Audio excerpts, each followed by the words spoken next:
by the Chinese embassy. Quote, if war is what the U.S. wants, be it a tariff war, a trade war, or any other type of war, we're ready to fight till the end. As Secretary of Defense, how do you take that? Well, we're prepared. Those who long for peace must prepare for war. That's why we're rebuilding our military. That's why we're reestablishing deterrence and the warrior ethos, is because we live in a dangerous world with powerful ascendant countries with very different ideologies. You mentioned defense spending. They're rapidly increasing their defense spending. Modern technology. They want to supplant the United States. If we want to deter war with the Chinese or others, we have to be strong. And that president understands peace comes through strength. He also has a great relationship with that gentleman right there, too, Xi Jinping. So where we can partner, where we can cooperate to recognize that we don't want war with China, we don't seek that war, we will. And the president has sought historic peace and historic opportunities. But my job as the Secretary of Defense is to make sure we're ready. We need the defense spending, the capabilities, the weapons, and the posture in the Indo-Pacific, which is something we're very much focused on.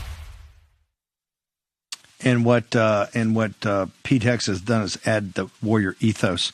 Forrest Cho, I want to bring it to you first.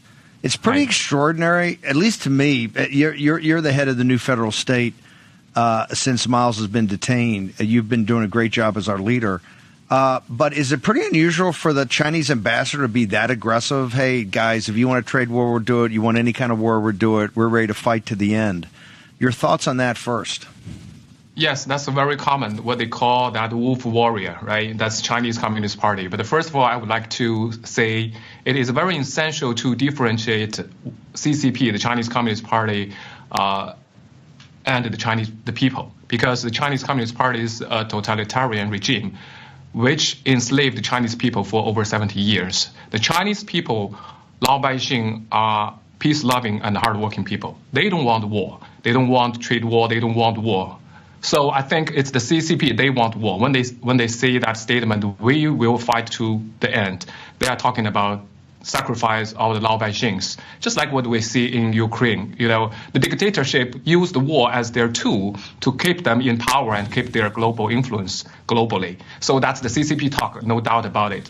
But let's think about it. While we are still talking about a potential war, no, I think back in 2017, Miles and you already warned the U.S. and warned the world that the CCP is waging the war against the free nation, free country, against USA, right? This war included the fentanyl crisis. We have over 100,000 people die every year.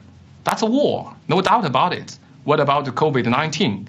How many people died from COVID-19? And the CCP, used their misinformation and cover up all the informations, and they take all the PPEs to jeopardize the effort here in the U.S. So that's unrestricted warfare. What about the industry and also the technology espionage? They have a cyber attack, cyber affair happening in this country, and Huawei, TikTok, and Zoom. All those companies is working, all backed by the PLA, by the CCP. So they are already waged war on USA. So I think we have to be aware of that. And also their propaganda, right? The winter just brought up that back to years they talk about the China is rising, the America is falling. No, it's not.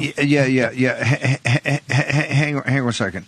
Go back and describe to our audience, what do you mean by wolf warrior? The ambassador was very aggressive. Normally the ambassadors are trying to, be diplomatic. That was not. That was up in your grill. What is the concept of wolf warrior? Explain it to our audience. Okay, the wolf warrior, basically, they won't back down. They will use everything to threat the world, threat their people, threat the peace of the world. That's the wolf warrior. They won't back down. They won't negotiate because they don't care about their people's well-being. All they care is about their power, their, let's call that face. So they want to save their own face and just to sacrifice their own people and threaten the whole world.